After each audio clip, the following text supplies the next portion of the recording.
बांग्रि मावनाय आरो अर खामनाय समाव माबोरै सांग्रां जानांगौ बेनि सायाव सांग्रांथि मक एक्सारसाइज दिन्थिफुंदों।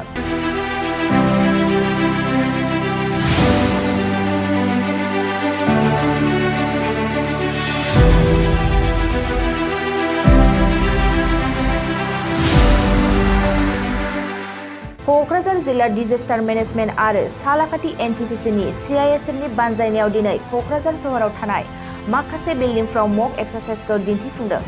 क'क्राझार सहरनि बिशाल mega mart, R&D civil hospital, DN Himmat Singh high school, DLR office and बिधानफलियाव बांग्रि मावनाय आरो अर खामनाय समाव मोगा-मोगि जानांनायफोरखौ माबोरै हेफाजाब होनांगौ आरो रैखाथि खालामनांगौ बेनि सायाव सांग्रांथि दिन्थिफुंनाय जायो।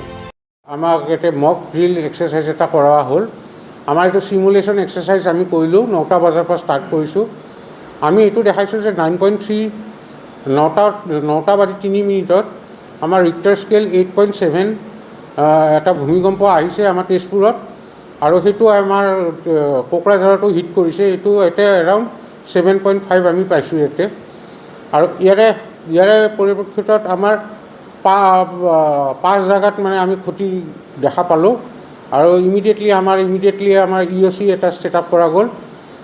EOCত আমাৰ ইনষ্ট্ৰাকশ্যনখিনি আহিলে তাৰে পিছত আমি এটা আমাৰ ষ্টেজিং এৰিয়াৰ আৰু ইনচিডেণ্ট কমাণ্ড পোষ্ট আমি বনালোঁ আৰু আমাৰ তাতে ষ্টেজিং এৰিয়াত ফায়াৰ টেণ্ডাৰ, এম্বুলেঞ্চ, PWDৰ আপোনাৰ ৰোলাৰ আৰু কি কয় ডাম্পাৰ আৰু এক্সকেভেটাৰ এইখিনি অনা গ'ল।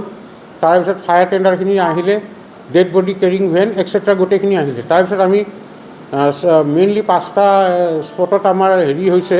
সেই 5টা স্পটত আমি টাস্ক ফ'ৰ্চ আমি পঠাইছোঁ। 5টা টাস্ক ফ'ৰ্চ আমি বনাইছোঁ আৰু ইমিডিয়েটলি ডাক্তৰৰ টীম, তাৰপিছত য'ত আমাৰ ফায়াৰ ইমাৰ্জেঞ্চি টেণ্ডাৰ আৰু যিখিনি আমাৰ আদাৰ মুভেবল যিখিনি লগা আছিলে সেইখিনি আমি ইমিডিয়েটলি স্পটত পঠাইছোঁ for search and rescue as well as for medical এইডটো দিয়া হৈছে। মেডিকেল এইড দিয়াৰ পিছত আমি ইমিডিয়েটলি সিহঁতক হস্পিটেললৈ নিছোঁ। হস্পিটেলত আমি এটা ছেফ বনাইছোঁ, ছেফ হাউচৰ নিচিনা, য'ত নেকি আমি সিহঁতক ইমিডিয়েটলি ট্ৰমা ট্ৰিটমেণ্ট আৰু আদাৰ শ্বক ট্ৰিটমেণ্টৰ ব্যৱস্থা কৰা হৈছিলে আৰু আমি ইমিডিয়েটলি সিহঁতক আদাৰ মেডিকেশ্যন এজ ৱেল এজ সিহঁতৰ হেল্থৰ মানে চেকআপখিনি কৰা হৈছিল। হাইস্কুল, তাৰপিছত আমাৰ ৰেজিডেঞ্চিয়েল বিল্ডিং এটা লৈ আহিছিলে বিধানপল্লীত, তাৰে পিছত আমাৰ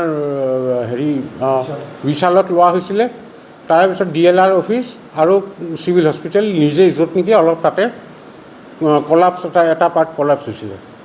সজাগ কথা কি ক'ব ছাৰ, যিহেতু ভূমিকম্প আহিলে এনেকুৱা সজাগ হ'ব লাগে? সজাগ হ'বলৈ মই এটা অনুৰোধ কৰিম, আমাৰ কমিউনিটি চেঞ্চিটাইজেশ্যন যিটো নেকি আমাৰ নেক্সট পাৰ্ট অফ এক্সাৰচাইজ হ'ব, সেইটোৰ বিষয়ে মই এতিয়া ক'ব বিচাৰোঁ যে মানুহখিনি সদায় এইটো বিষয়ে এলাৰ্ট হৈ থাকিব লাগিব আৰু আমাৰ মানে administration, police administration, fire brigade চবকে আৰু NDRF, SDRFৰ টীম চবকে সহায় কৰিব লাগিব, সময়মতে টাইমলি ইনফৰমেশ্যন দিব লাগিব আৰু যাতে কোনো ৰিউমাৰ স্প্ৰেড নকৰে আৰু কোনো পেনিক চিটুৱেশ্যন ক্ৰিয়েট নকৰে, এইটো অলপমান চাব লাগিব। আৰু কমিউনিটিটো বাই এণ্ড লাৰ্জ আমাক যিকোনো উপায়ে হওক আমাক মেছেজটো আনি দিব লাগে, ইনফৰমেশ্যনটো আনি দিব লাগে বাই এনি মিনছ।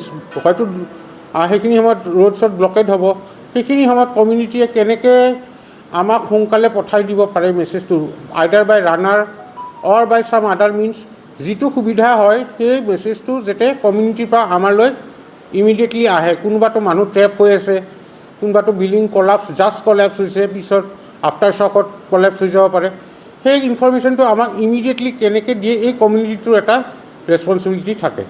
Thank U.